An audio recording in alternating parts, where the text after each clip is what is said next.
ಶೆಟ್ರೆ, ನಿಮ್ಮ violent acting ನೋಡಿದ್ದೀವಿ, silent acting ನೋಡಿದ್ದೀವಿ. ಯಾಕೆ ಸೈಲೆಂಟ್ ಆ್ಯಕ್ಟಿಂಗ್ ಜಾಸ್ತಿ ಬರುತ್ತೆ ಅಂತ ಅನ್ಸೋಷ್ಟರಲ್ಲಿ ಬಾರೋ ಬಾ ಅನ್ಕೊಂಡು ಹೋಗ್ತೀರಿ.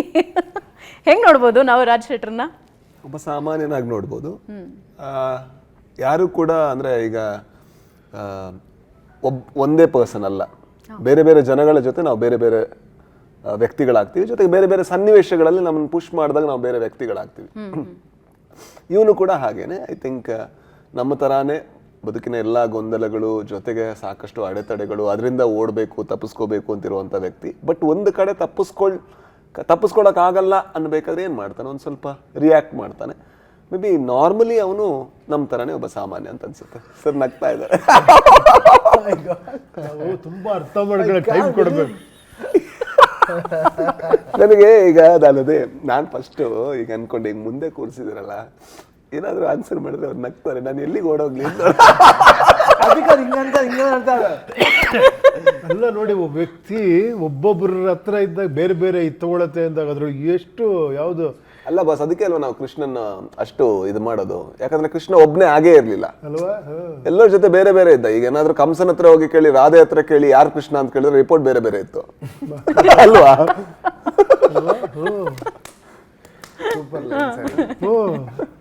ಒಳ್ಳೆ ಲೈನ್. ಅಷ್ಟೇ. ಅಂದ್ರೆ ನಾನು ಇಲ್ಲಿ ಕೂತ್ಕೊಂಡು ನೋಡ್ಬೇಕಾದ್ರೆ ನನಗೆ ಇಲ್ಲಿ ಸೀಟ್ ಕೊಟ್ಟಿದ್ದು ಬಹಳ ಖುಷಿ. ಏನಂದ್ರೆ ನಾನು ಈಗ ಕೇಳ್ತೀನಿ ಎಲ್ಲಾ ಇಂಟರ್ವ್ಯೂಗಳು ಇದೆ, ನಾನು ಇವ್ರು ಮಾತಾಡ್ಬೇಕಾದ್ರೆ ಇವ್ರನ್ನೇ ನೋಡೋದು, ಅವ್ರು ಮಾತಾಡ್ಬೇಕಾದ್ರೆ ಅವ್ರನ್ನೇ, ನಾವಿಬ್ರು ನಿಮ್ಮನ್ನೇ ನೋಡ್ತಾ ಇದ್ದೀವಿ. ಆದ್ರೆ ನೀವು ನನ್ನನ್ನು ನೋಡ್ತಿದ್ರ, ನಾನ್ ನೋಡಿದ್ದೆ ಯಾರು, ನನ್ನ ಬಾಲ್ಯದಿಂದ ಯಾರನ್ನ ನೋಡಿದೀನಿ, ಇವ್ರ ಜೊತೆ ಕೂತಿದ್ದೀನಲ್ಲ ಅನ್ನೋ ಖುಷಿ ಇದೆಯಲ್ವಾ. ಬ್ಯಾಕ್ ಲೈಟ್ ಬೇರೆ ಬರ್ತಾ ಇದೆ ಅವರಿಗೆ, ಭಾರಿ ಖುಷಿ. ಈ ಆಂಗಲ್ ಇಂದ ಬ್ಯಾಕ್ ಲೈಟ್. ಇದುವರೆಗೂ ನೋಡ್ದಿರೋ ಮಹರ್ಷಿ ನೋಡ್ತಾ ಇದೀವಲ್ಲ, ಇಷ್ಟು ವರ್ಷ ಎಲ್ಲಿದ್ರು ಇವರು ಅಂತ ಈ ತರ ಅನಲೈಸ್ ಮಾಡಿ ಈ ತರ ಡೈಲಾಗ್ ಹೇಳಿ ಕಾಲು ಹಿಡಿತಾ ಇರ್ತಾರೆ. ಇಲ್ಲ ಇಲ್ಲ, ಅವ್ರ ಮಾತು ಕೇಳಿ ನಾವು ನಿಜವಾಗ್ಲೂ ಎಷ್ಟು ಪರ್ಫೆಕ್ಟ್ ಆಗಿ ಆ ವಿಷಯನ ಅನಲೈಸ್ ಮಾಡ್ತಾರೆ. ನಮ್ಗೆ ವಾವ್ ಅಂತ ನಾವೇ ಮಾತಾಡ್ಕೊಂಡಿದೀವಿ. ಒಂದು ವಿಷಯನ ಡಿಕೋಡಿಂಗ್ ಅಷ್ಟು ಚೆನ್ನಾಗಿ ಮಾಡ್ತಾರೆ ಕೇಳಿ. ಪ್ರತಿಯೊಂದು ವಿಷಯ ಅವ್ರು ಮಾತಾಡ್ಬೇಕಾರೆ ದಯವಿಟ್ಟು ನಾವೇನೋ ತಮಾಷೆ ಮಾಡಿ ಇಲ್ಲ ಸರ್, ನೀವು ಏನೇ ಮಾಡಿದ್ರು ನನಗೆ ಇಲ್ಲ, ನೀವು ಒಂದೊಂದು ಮಾತಲ್ಲೂ ಅದು ಏನೇನೋ ವಿಷಯ ಇರುತ್ತೆ. ಸ್ಕ್ರಿಪ್ಟು ಕೂಡ ಹಂಗಿರುತ್ತೆ. ಆ್ಯಕ್ಚುಲಿ ನೀವು ಮಾಡೋ ಸಿನಿಮಾ ಇದರಲ್ಲೆಲ್ಲ ಅಷ್ಟು ಒಳಗಡೆ ಹೋಗ್ತೀರಾ, ಡೀಟೈಲಿಂಗ್ ಹೋಗ್ತೀರಾ. ಇವನ್ ಪ್ರಮೋಷನ್ ವೈಸ್ ಇರ್ಬೋದು, ಸಿನಿಮಾದು ಮೇಕಿಂಗ್ ವೈಸ್ ಇರ್ಬೋದು, ಹೆಂಗೆ ಅಪ್ಗ್ರೇಡ್ ಆಗ್ಬೇಕು, ನಾವು ಮೇಕಪ್ಪಲ್ಲಿ ಏನಾಗಬೇಕು, ಆರ್ಟಿಸ್ಟ್ಗಳು ಈ ಪ್ರತಿಯೊಂದು ಮಾತಾಡ್ತಾರೆ. ಅವ್ರು ಹೇಳ್ತಾರೆ ನಾನು ಕ್ವಶನ್ ಕೇಳ್ತೀನಿ ಅಂತ, ನಾನೇ ಜಾಸ್ತಿ ಕ್ವಶನ್ ಕೇಳ್ತೀನಿ ಅವ್ರನ್ನ. ನೀವು ಎಲ್ಲಿಂದ ಕರ್ಕೊಂಡ್ಬಿಡ್ತೀರಿ, ಹೆಂಗೆ ಮಾಡ್ತೀರಾ? ನಾನು ತುಂಬ ಕೇಳ್ತಾ ಇರ್ತೀನಿ ಅವ್ರನ್ನ. ನಾನೇ ತಾನೇ ಜಾಸ್ತಿ ಕೇಳೋದು. ಇಲ್ಲ, ನಾನು ಪ್ರಶ್ನೆ ಜಾಸ್ತಿ ಕೇಳಿದ್ದೀನಿ, ಇದನ್ನು ನಾನು ಎಗ್ರಿ ಆಗಲ್ಲ. ಅವ್ರು ಹಳೇದು ಯಾವುದೋ ಸಿನಿಮಾದ್ ಕೇಳ್ತಾ ಇರ್ತಾರೆ ಅಷ್ಟೇ, ಅದು ಹೆಂಗೆ ಮಾಡ್ರಿ ಅಂತ. ಬಟ್ ನಾನು ಈಗ ಮುಂದಿಂದೆಲ್ಲ ಅವನ್ನ ಕೇಳ್ತಾ ಇರ್ತೀನಿ. ತುಂಬ ಕ್ವಶನ್ಸ್ಗಳು ನಮಗೆ ನಂಗೆ ತುಂಬ ಸಿಂಪಲ್ ಆನ್ಸರ್. ನಾನು ಯಾಕಂದ್ರೆ ಅವಾಗಿಂದ ಹಂಗೆ ಬಂದಿದ್ದೆ, ಹಂಗೇನೆ ಹಾಗೆ ಭಾಳ ಸಿಂಪಲಾಗಿ ಬೆಳೆಸಿದ್ರು ಮನೇಲಿ. ಅದೇ ಸಿಂಪಲ್ ಆನ್ಸರೇ ಬರೋದು, ಕಾಂಪ್ಲಿಕೇಟೆಡ್ ಆನ್ಸರ್ ಬರೋದು ಹೇಳಿಲ್ಲ ನಾನು ಇದ್ರಿಗೂ. I said okay, I just come, ಒಂದು ಖಾಲಿ ಪೇಜ್ ಥರ ಬರ್ತೀನಿ ಅಷ್ಟೇ. ಅಲ್ಲಿ ಕಮ್ ಲೈಕ್ ಎಂಟಿ ಪೇಜ್ ಬಂದ ತಕ್ಷಣ ಆ ಮುಖಕ್ಕೆ ಬಣ್ಣ ಹಚ್ತಾರೆ, ಅದನ್ನು ಫಿಲ್ಅಪ್ ಮಾಡ್ಕೊಂಡು ಬ್ಯೂಟಿಫುಲ್ಲಾಗಿ ತೋರಿಸ್ತಾರೆ. ಕ್ಯಾಮ್ರಾಮ್ಯಾನ್ ಲೈಟ್ ಮಾಡ್ತಾರೆ, ಒಳ್ಳೆ ಕಾಸ್ಟ್ಯೂಮ್ ಕೊಡ್ತಾರೆ, ಆ ಕಡೆದು ಬರೋದು, ಒಳ್ಳೊಳ್ಳೆ ಡೈಲಾಗ್ ಕೊಡ್ತಾರೆ. ಅದು ನೋಡ್ಕೊಂಡು ಇಮ್ಯಾಜಿನ್ ಮಾಡ್ಕೊಂಡು ಪಕ್ಕದ ಕೋಸ್ಟ್ ಜೊತೆ ಹೆಂಗೆ ಮಾಡೋದು ಹಿಂಗೆ ಮಾಡೋದು ಡಿಸ್ಕಸ್ ಅಷ್ಟೇ. ಈ ಸ್ಥಿತಿಗೆ ಹೋಗಕ್ಕೆ ನಾವು ಸ್ವಲ್ಪ ರಿಸರ್ಚ್ ಮಾಡ್ತಾ ಇದ್ದೀವಿ. ಈ ಸ್ಥಿತಿಗೆ ಹೋಗಕ್ಕೆ ಎಷ್ಟೋ ಜನ್ಮಗಳಿರಬೇಕು ಆ ಥರ. ಬಟ್ ಅವರು ಮಾತಾಡ್ಬೇಕಾದ್ರೆ ಸಮ್ ಥಿಂಗ್ಸ್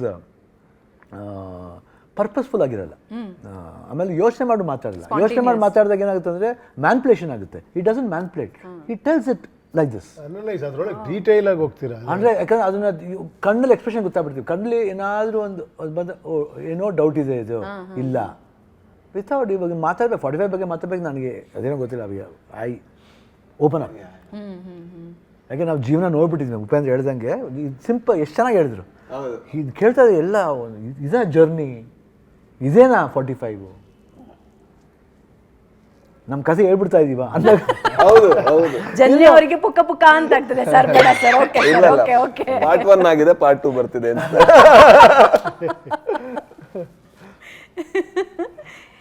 ಶೆಟ್ರೆ, ನನಗೆ ಇದರಲ್ಲಿ ಡ್ಯುಯಲ್ ರೋಲ್ ಇದೆಯಾ ನಿಮ್ದು, ಡ್ಯುಯಲ್ ಶೇಡ್ ಇದೆಯಾ ಅಂತ ಅನ್ಸುತ್ತೆ. ಅಂದ್ರೆ ನನಗೆ ಅನ್ನಿಸ್ತಿರೋದು, ಸಿನಿಮಾ ನೋಡಿದ್ಮೇಲೆ ನಮ್ಮೆಲ್ರಿಗೂ ಗೊತ್ತಾಗುತ್ತೆ. ನನ್ಗೆ ಪ್ರಶ್ನೆಗಳಷ್ಟೇ. ಇಲ್ಲ ಆ ಥರದ್ದು ಏನೂ ಇಲ್ಲ.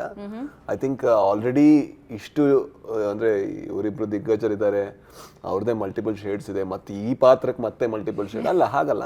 ಸಿಚುವೇಶನ್ಗಳು ಬೇರೆ ಬೇರೆ ಗೋತ್ರು ಆಗ್ತಾನೆ ಅವ್ನು. ಅಂದ್ರೆ ಗಾಡ್ ಅಂಡ್ ಡೆವಿಲ್ ಏನಾದ್ರು ನಾ ಇವರಿಬ್ರು ಎಲ್ಲರೂ ನಾವು ಹಂಗೆ ಅಲ್ವಾ?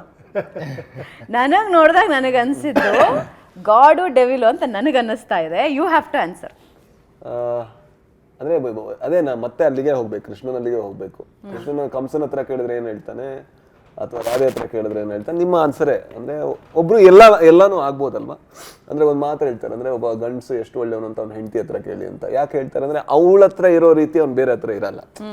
ಅದೇ ರೀತಿ ಈ ಪಾತ್ರ ಅಲ್ಲ ಬಾಸ್, ಅದು ಕೋಟ್ ಬಾಸ್, ಅದು ಕೋಟ್ ಬಾಸ್, ನಂದಲ್ಲ. ಅದು ನೀವು ಮಾತಾಡ್ತಿದ್ರೆ ಕಥೆಗಳು ಸಿಗ್ತಾ ಇದೆ, ಅದು ನಂದಲ್ಲ boss, ಅದು ಒಳ್ಳೆ ಒಂದು ಕಥೆ ಸಿಗ್ಬೋದು. ಅದು ಕೋಟ್ ನಂದಲ್ಲ ಅದು. ಬಟ್ ಎಲ್ಲಿಂದ ಎಲ್ಲಿಗೆ ನೀವು ನಾನು ಎಲ್ಲಿ ಕೂರ್ಬೇಕು ನೆಕ್ಸ್ಟ್. ಸೊ ಹಾಗಾಗಿ ಇವನಿಗೆ ಶೇಡ್ಸ್ ಇದೆ, ಬಟ್ ಆದ್ರೆ ಅದು ಡ್ವೆಲ್ ಪಾತ್ರಗಳು ಆತರ ಏನಲ್ಲ. ಪಾಪ ಅವರು, ನೀವು ನಿಜವಾಗ್ಲೂ ನಮ್ಗೆ ಖುಷಿಯಾಗಿ ಹೇಳ್ತಿರೋದು. ನನಗೂ ನಾನು ಖುಷಿನೇ ನನಗೆ ನೀವು ಮಾತಾಡೋದು ನಿಲ್ಸ್ಬಿಟ್ಬಿಡಿ, ಈ ತರ ಸಪ್ರೇಟ್ ಆಗಿ ಕೂತ್ಕೊಂತೀವಿ ಆಮೇಲೆ. ಇಲ್ಲ boss, ಇಲ್ಲ boss. ಇಲ್ಲ, ಎಷ್ಟು ಚೆನ್ನಾಗಿ ಮಾತಾಡ್ತೀರಾ, ನಿಜವಾಗ್ಲೂ ಖುಷಿ ಆಗ್ತದೆ. ಅಷ್ಟೇ ಮುಗೀತು ನನ್ನ ಆನ್ಸರ್. ಅಲ್ಲ, ಒಂದ್ ಗಂಡನ್ನ ಏನು ಅಂತ ಹೇಳಿ ಹೆಂಡತಿನ ಕೇಳ್ಬೇಕು, ಗಂಡನ್ ಕೇಳಬಾರ್ದು ಅಂತ. ಅಲ್ಲ ಗಂಡಸನ್ನ, ಯಾಕಂದ್ರೆ ನಾವು ಹೊರಗಡೆ ಎಲ್ಲ ಒಳ್ಳೆಯವರಲ್ಲ ಬಾಸ್, ನಮ್ಮ ಮನೆಯವ್ರ ಹತ್ರ ಹೆಂಗಿರ್ತೀವಿ ನಾವು. ಅವಾಗ ಯಾಕಂದ್ರೆ ಗ್ರಾಂಟೆಡ್ ಆಗಿ ತಗೊಂಡಿರ್ತೀವಿ. ಕರೆಕ್ಟ್. ಹೊರಗಡೆ ನಾವು ಹೋಗಿ ಫೆಮಿನಿಟಿ ಬಗ್ಗೆ ಮಾತಾಡ್ ಬರ್ತೀವಿ, ಒಳಗಡೆ ಬಂದು ಹೇಗಿರ್ತೀವಿ. ಅಲ್ಲ, ಏನು ನಿಜವಾಗ್ಲೂ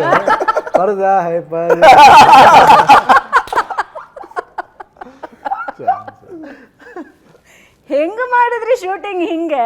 ಇಲ್ಲ ನನಗೆ ಆಗ ನಾ ಮಾತಾಡ್ತಿದ್ದೆ, ಬಟ್ ಈ ವಿಷಯಗಳೆಲ್ಲ ಡಿಸ್ಕಷನ್, ನನ್ನ ಪ್ರಶ್ನೆಗಳಷ್ಟೇ, ಇದೆಂಗೆ ಅದೆಂಗೆ.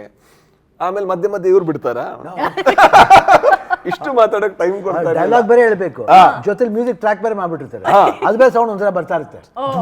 ಆಮೇಲೆ ಅಲ್ಲಿ ಅವ್ರ ಕೈಗೆ ಸಿಗಲ್ಲ ಶೂಟಿಂಗ್ ಅಲ್ಲಿ. ಅಲ್ಲಿ ಯಾರೋ ಫೈಟ್ ಮಾಸ್ಟರ್ ಹತ್ರ ಕೂತಿರ್ತಾರೆ, ಅಲ್ಲಿ ಯಾರೋ ಫೈಟರ್ ಹತ್ರ ಹೋಗಿರ್ತಾರೆ, ಅಲ್ಲಿ ಯಾರೋ ಲೈಟ್ ಬಾಯ್ ಹತ್ರ ಮಾತಾಡ್ತಿರ್ತಾರೆ, ಓಡಾಡ್ತಾ ಇರ್ತಾರೆ ಇವರು.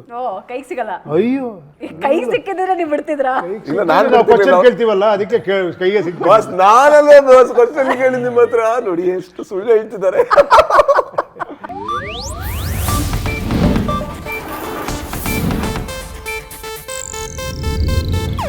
ಇದು ಏಷ್ಯಾನೆಟ್ ನ್ಯೂಸ್ ನೆಟ್ವರ್ಕ್ ಪ್ರಸ್ತುತಿ.